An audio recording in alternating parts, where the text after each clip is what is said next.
Trial के दौरान एक कोर्ट को नतीजों पर पहुंचने के लिए ज़्यादातर केसेस में खुद से माथापच्ची करनी पड़ती है, लेकिन कुछ सर्कमस्टेंसेस, कुछ केसेस ऐसे भी होते हैं जहां पे उसकी पार्टी द्वारा या फिर उससे जुड़े किसी अदर पर्सन द्वारा कुछ ऐसे कथन, कुछ ऐसे स्टेटमेंट्स दिए जाते हैं जिनके द्वारा कोर्ट को उन नतीजों पर पहुंचने में बहुत आसानी होती है। इन स्टेटमेंट्स को, इन कथनों को इंडियन एविडेंस एक्ट की लैंग्वेज में एडमिशन कहा जाता है, जिनके बारे में प्रोविजन दिया गया है सेक्शन 17 से लेकर सेक्शन 24 तक। और आज के इस वीडियो में हम इसी एडमिशन से रिलेटेड इसकी मीनिंग, इसके डेफिनेशन, इनकी एविडेंटरी वैल्यू क्या है, इनका नेचर क्या है और इनके एक्सेप्शंस क्या हैं, इन सब के बारे में बात करने वाले हैं। तो बिना किसी अनावश्यक भूमिका के चलिए आराम से प्रारंभ करते हैं।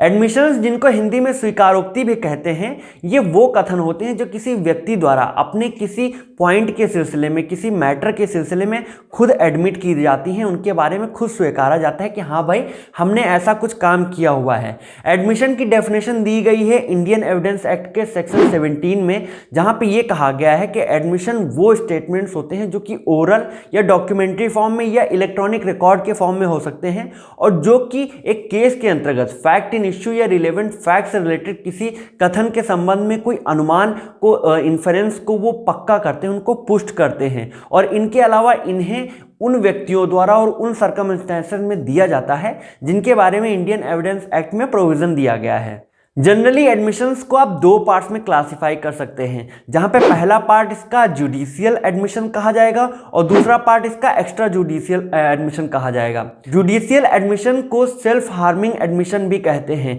क्योंकि ये वो कथन होते हैं जो एक जुडिशियल प्रोसीडिंग के दौरान एक व्यक्ति द्वारा कहे जाते हैं, जिनके द्वारा उस व्यक्ति के खुद के इंटरेस्ट को नुकसान होता है और जो कि उसके खिलाफ तक यूज किए जा सकते हैं। ये एक तरह से उन पार्टीज पे जिनके द्वारा कहे गए होते हैं, ये उनके ऊपर बाइंडिंग होते हैं। इसके अलावा एक्स्ट्रा जुडिशियल एडमिशंस को सेल्फ सर्विंग एडमिशंस भी कहते हैं, क्योंकि ये खुद के इंटरेस्ट को प्रमोट करने के लिए, उनको सर्व करने के लिए बोले जाते हैं। ये अदर देन जुडिशियल एडमिशन होते हैं, क्योंकि ये एक व्यक्ति द्वारा जुडिशियल प्रोसीडिंग से अलग हट के, उनके अलावा कहीं और भी अपनी फैमिली के बीच, अपने परिवार के बीच, अपने दोस्तों के बीच या अपने कलीग्स के बीच जब कन्वर्सेशंस होती हैं, जब वार्तालाप होता है, उनके मध्य कहे जाते हैं। और ये पार्टीज पर जिन्होंने कहा होता है उनके ऊपर बाइंडिंग नहीं होते, इसलिए इनकी कोई एविडेंटरी वैल्यू भी नहीं होती, जबकि जुडिशियल एडमिशंस की एविडेंटरी वैल्यू भी होती है। तो अब एडमिशन से जुड़ा सबसे पहला प्रश्न ये आता है कि एक सिविल प्रोसीडिंग के दौरान या किसी प्रोसीडिंग के दौरान, जब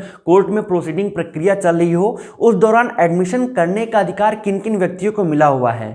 तो इसके अंतर्गत सबसे पहले एडमिशन करने का अधिकार पार्टीज को मिला हुआ है। दूसरे पॉइंट के अंतर्गत उन पार्टीज के जो लीगल रिप्रेजेंटेटिव होते हैं, जो रिप्रेजेंटेटिव कैरेक्टर को फॉर्म करते हैं, उनको भी एडमिशन करने का अधिकार मिला हुआ है। तीसरे पॉइंट के अंतर्गत इसमें हर उस व्यक्ति को जो कि इसमें कोई पेक्यूनरी इंटरेस्ट रखता है या कोई अदर इंटरेस्ट रखता है, इसमें रिलेटेड जो इंटरेस्ट रखता है, उनको एडमिशन करने का अधिकार मिला हुआ है। चौथे पॉइंट के अंतर्गत इसमें पार्टीज के एजेंट को भी एडमिशन करने का अधिकार मिला हुआ है। और पांचवें पॉइंट के अंतर्गत इसमें रेफरी या उसके अलावा वो व्यक्ति जिनके द्वारा इन इंटरेस्ट को, इन राइट्स को डेराइव किया गया है, उनको भी एडमिशन करने के अधिकार मिले हुए हैं। नेक्स्ट क्वेश्चन इसके कंडीशन से रिलेटेड होता है कि आखिर एक एडमिशन को करने के कंडीशंस क्या हैं, उसकी रिक्वायरमेंट क्या है। तो इसके बारे में कंडीशन ये दी गई कि सबसे पहली चीज, जो भी एडमिशंस किए जा रहे हैं वो उस सब्जेक्ट मैटर से रिलेटेड होने चाहिए। दूसरे पॉइंट के अंतर्गत इसमें जितने भी एडमिशंस किए जा रहे हैं वो सेल्फ हार्मिंग नेचर के होने चाहिए। और तीसरे पॉइंट के अंतर्गत इसमें जितने भी एडमिशन किए जाएंगे वो सेक्शन 18 से लेकर 20 तक में जितने भी सर्कमस्टेंसेस दिए गए हैं उसके अंतर्गत आने चाहिए, उसमें ले डाउन करने चाहिए। इसके अदर देन, इसके अलावा जितने भी एडमिशन किए जाएंगे वो मान्य नहीं होंगे या उनको वैलिड नहीं माना जाएगा। एडमिशन के बारे में एक इंपॉर्टेंट पॉइंट इसके एविडेंटरी वैल्यू का है, जहाँ पे सबसे पहले केस में, जो कि बनारसी दास वर्सेस काशीराम का केस था, उसमें कोर्ट ने ऐसा कहा था कि एडमिशंस जो होते हैं वो एक वीक टाइप ऑफ एविडेंस होते हैं। ये कोर्ट के डिस्क्रिशनरी मैटर पे होता है, उनके विवेकीय अधिकार पे होता है कि ये इन्हें एक्सेप्ट करें या रिजेक्ट करें। उसके बाद विश्वनाथ प्रसाद वर्सेस द्वारका प्रसाद के केस में एविडेंटरी वैल्यू ऑफ एडमिशन के बारे में सुप्रीम कोर्ट ने 3 ऑब्जर्वेशंस, 3 पॉइंट्स बताए थे, जिनमें सबसे पहला पॉइंट ये है कि हालांकि एडमिशन एक किसी मैटर के सिलसिले में एक कंक्लूसिव प्रूफ नहीं होते, फिर भी एक सब्सटेंटिव एविडेंस की तरह काम करते हैं। दूसरे पॉइंट के अंतर्गत अगर एडमिशंस ड्यूली प्रूव किए गए हैं, बाकायदा प्रूफ के साथ प्रेजेंट किए गए हैं, तो वो भले ही किसी पार्टी के द्वारा ना प्रेजेंट किए गए हों, फिर भी वो एडमिसेबल होंगे, उनकी एविडेंटरी वैल्यू होगी। और तीसरे पॉइंट के अंतर्गत एडमिशन तब भी एडमिसेबल होंगे भले ही वो उस सूट के अंतर्गत विटनेस द्वारा प्रेजेंट किए गए हैं या नहीं किए गए हैं।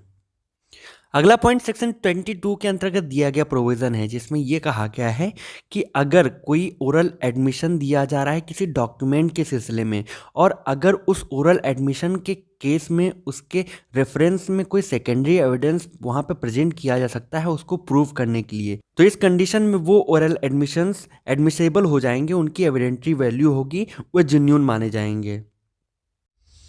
अगला पॉइंट सेक्शन 21 के अंतर्गत दिया गया proof of admission against person making them and by और ऑन देयर बिहाफ के बारे में है। इसको एक्सेप्शंस के पॉइंट के अंतर्गत इसलिए लाया जाता है क्योंकि जनरल रूल तो ये है कि एडमिशंस कभी भी सेल्फ सर्विंग नहीं हो सकते, यानी खुद के इंटरेस्ट को बढ़ाने वाले नहीं हो सकते। लेकिन यहाँ पे ऐसा कहा गया, इसमें 3 पॉइंट्स ऐसे दिए गए हैं जिनके अंतर्गत एडमिशंस सेल्फ सर्विंग भी हो सकते हैं, यानी जिस व्यक्ति ने दिया गया है, जिस व्यक्ति के द्वारा, उनके द्वारा भी इन्हें प्रूव्ड माना जा सकता है। जहां पे सबसे पहला पॉइंट ये है कि अगर ये एडमिशन, ये स्टेटमेंट उस व्यक्ति द्वारा दिए गए हैं जिसकी मृत्यु ऐसे स्टेटमेंट देने के बाद हो गई है, तो ये सेक्शन 32 के अंतर्गत डाइंग डिक्लेरेशन की तरह डील किए जाएंगे। दूसरे पॉइंट के अंतर्गत अगर स्टेटमेंट्स या कोई एडमिशन किसी व्यक्ति के स्टेट ऑफ माइंड या स्टेट ऑफ बॉडी के बारे में है और उस टाइम पे उस व्यक्ति उसी स्टेट ऑफ बॉडी या स्टेट ऑफ माइंड की कंडीशन में है, तो इसे एक कंडक्ट की तरह देखा जा सकता है कि एडमिशन और कंडक्ट दोनों सिमिलर हैं, वो बराबर हैं,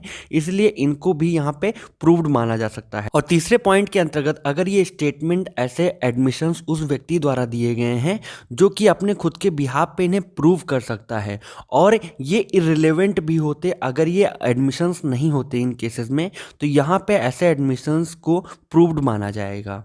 तो ये थे इंडियन एविडेंस एक्ट के अंतर्गत दिए गए एडमिशंस के सारे प्रोविजंस। आई होप आपको ये सारे ही पॉइंट्स अच्छे से क्लियर हो गए होंगे। बाकी के लॉ से रिलेटेड वीडियोस, पॉइंट्स और टॉपिक्स के लिए बने रहिएगा हमारे साथ। नमस्कार।